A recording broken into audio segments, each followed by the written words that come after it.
What are you doing? It's a good preparation for the Olympics game. Now, in 1992, they call it that Dream Team. What do you think you are going to call 2024?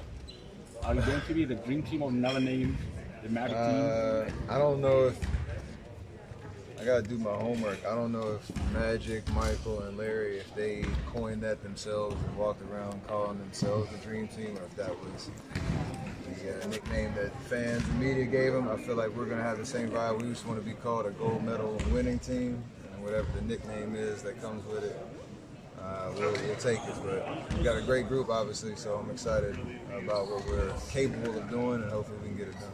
How important are the Abu Dhabi games for your preparation to the Olympics? How important are these preparation games?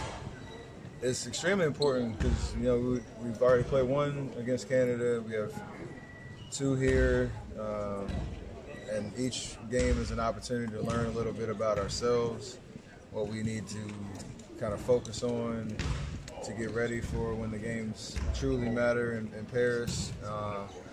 Everything is kind of condensed. We usually have a month and a half training camp in the NBA before you start to play. Here you have 3 weeks, and so you got to be locked in mentally on what we're trying to do. Take every game, like you said, these two here, to just try to get better. Again, learn ourselves and build that winning mentality.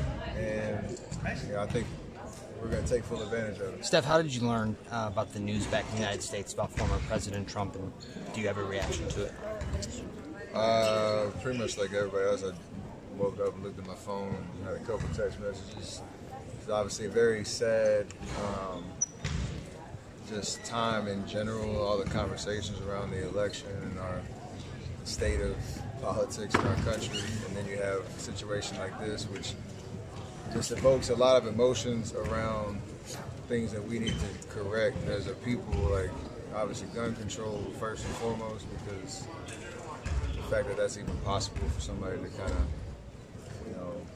have an attack like that, but just more so you want positivity and hope. Like, it sounds cheesy, but it's real. Like, that's when our country's at its best, and this just adds another blemish to what's going on. So sad is just the word I can come up with. Yeah, I had a similar thought as a journalist here, covering what we're covering.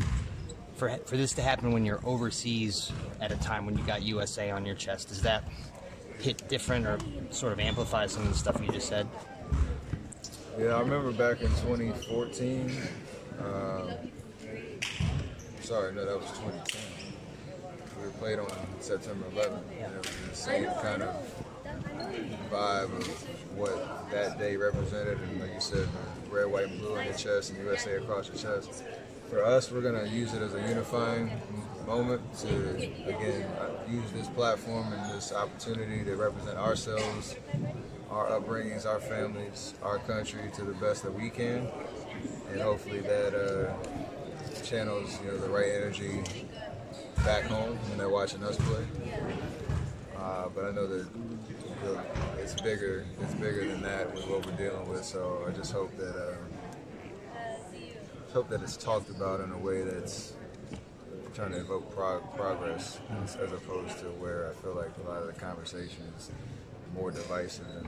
Stef, you used to play in Serbia and against Serbia. Which memories do you have, and what do you expect of those matches? And several words about Nikola Jokić. Yeah, I played back in the U19 team in 2007. We beat them in pool play, and they beat us in the gold medal game. And then we beat them in 2014 in Spain during the World Championships there. So a lot of history. Obviously Jokić and what he's been able to do in his NBA career and playing against him. Bogdanovic, I know. So there's a lot of familiarity. I don't know necessarily what it's going to feel like to play them here. They're in our pool, so I know we'll have a couple games against them. They're going to be tough to beat, and it's just a matter of, again, focusing on what we do and trying to do it the best we can. But it's going to be a tough team, just like some other nations. Hey, Stef. One last one, guys. Stef, this is your first time you're representing Team USA at the Olympics. What do you have to say about the experience so far, and of course, what are you hoping for in Paris? Still early. I mean, we're just over a weekend and trying to continue the vibes of figuring out what the strengths of this team are and how we need to play. It's been an amazing experience so far. Like the energy with this group, there are a lot of guys that have accomplished a lot of things in basketball in their careers, and it just seems like we're just having fun playing the game. And that's the cool part about what we have in front of us, because you put agendas aside, you put egos, you bring the healthy egos of who you are, but you put aside everything other than just winning. We talk about it every day, and hopefully we can show it when we actually start. Everything around the Olympics for me, I'm just kid in the candy store because I've never been able to experience it.